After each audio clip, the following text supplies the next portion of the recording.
there, YouTube! Welcome back to the Kupo Key Gamer. I'm Marco, and today we got a Kingdom Hearts 3 Premiere Event breakdown.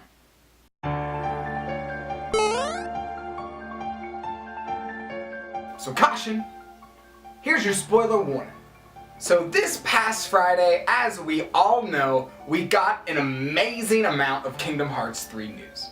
This event was really cool. We got to see so much new stuff coming at us in Kingdom Hearts 3.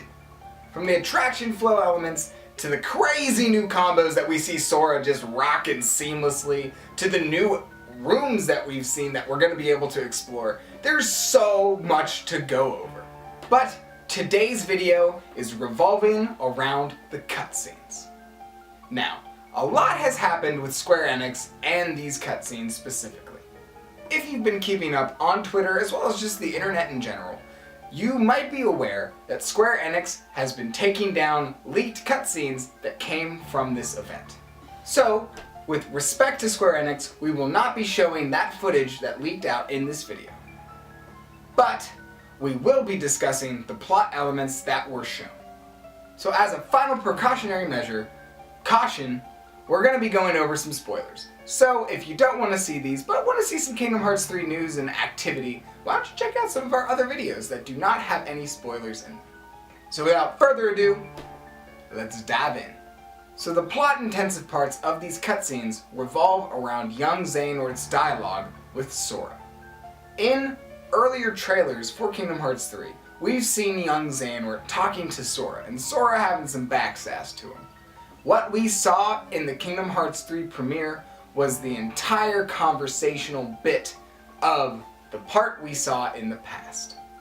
So with a bit of context to what Xehanort was saying, we can start to really digest what is going on in Kingdom Hearts 3.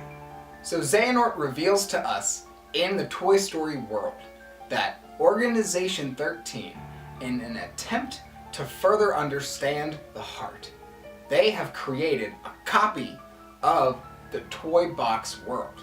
From what Xehanort was saying, it also is revealed that Organization XIII is testing how this will affect Sora emotionally.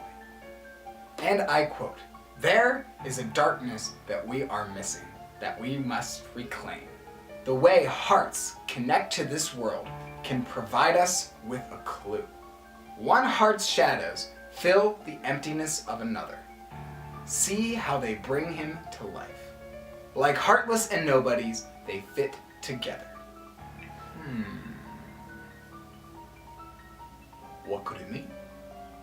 After Xehanort reveals this to Sora, he pieces out pretty quick and he wishes Sora luck and to not let him down. Now, there's anything we've learned from Organization XIII, when they threaten you like that, that might be a sign that, it's a trap. So hopefully, Sora and the gang could see through this and hopefully realize that this could very well be a trap. And, adjust accordingly. But every good story's gotta have some cool conflict. So this could really set up some interesting stuff in the Kingdom Hearts 3 story going further. So okay, let's jump into some Kupo speculation. Xehanort could really mean a lot of different things by this missing darkness that they must reclaim. But if we take a look at the laundry list of dark vessels that Xehanort's tried to acquire, there's only a couple that have really slipped through his fingers. Those people specifically are Xion, Riku, and Roxas.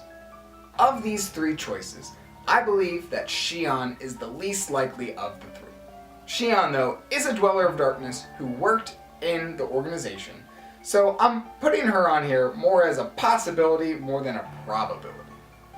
Riku was definitely a vessel that Xehanort was pretty bummed that got away. So what we've learned from Riku and his ties to darkness is that Riku has adapted to it and has created almost like an immunity for himself against the darkness, which is really helpful and in Dream Drop Distance really came through and saved the day. So Riku is definitely a desired vessel, for Xehanort's agenda. But due to the situations that have happened thus far in Kingdom Hearts, it's looking less and less likely that Xehanort can actually use Riku for his bidding. Now the prime candidate that I think Xehanort is talking about is Roxas. As we're aware, Organization XIII lost the Key of Destiny back in 358-2 days, only to further lose him in Kingdom Hearts 2 by him, getting reabsorbed back into Sora at the end of Kingdom Hearts 2.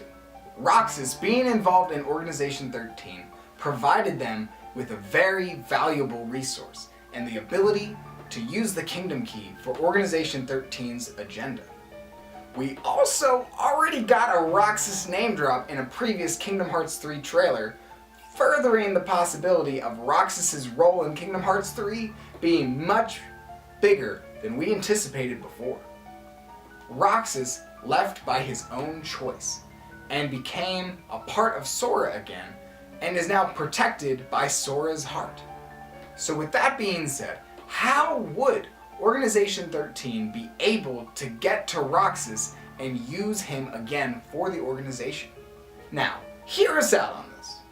What if Organization XIII is planning to acquire Roxas as a vessel again in a similar fashion that they tried to acquire Sora in Dream Drop Distance? You may be asking, well, how? How would they do this? The link, once again, brings us back to Ventus. If they could dive into Sora's heart and separate Roxas and Sora from within, maybe they could throw Roxas into a deep sleep, similar to what they tried to do to Sora in Dream Drop Distance to acquire his body as a vessel. Also, it could make sense that they are going for this Inception-esque way of acquiring Roxas because they already took a dive into Sora and Riku's Dream Drop Distance Mark of Mastery exam.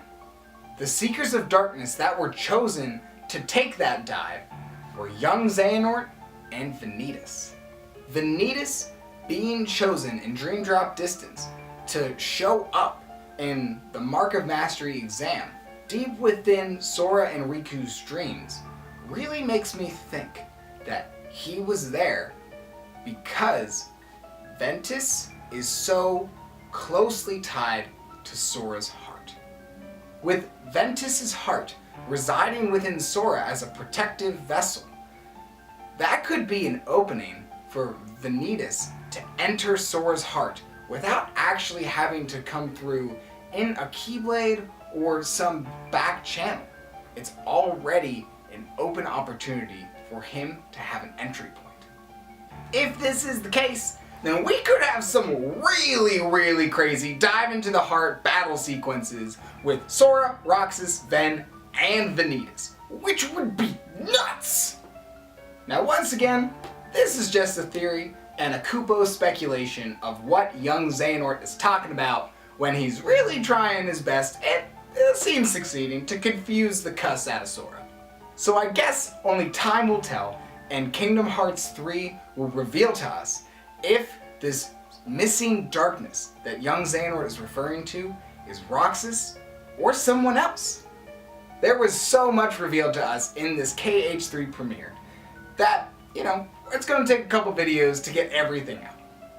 It was also revealed to us that Tetsuya Nomura has a lot of information apparently he wants to get out before Kingdom Hearts 3 drops, and us here on YouTube might have a difficult time keeping up with that.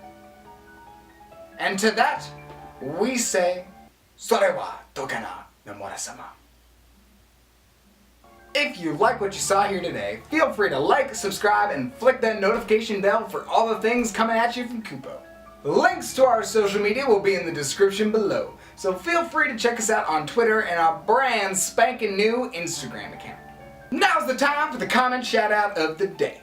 Do you think this darkness that young Xehanort referred to is Roxas or someone else? Let us know in the description below and why. So that's about all the time we got for today. So thanks for stopping by our cozy little nook of the internet. I'm Marco, this is the Kupo Gamer. It's been real, and we'll see you next time.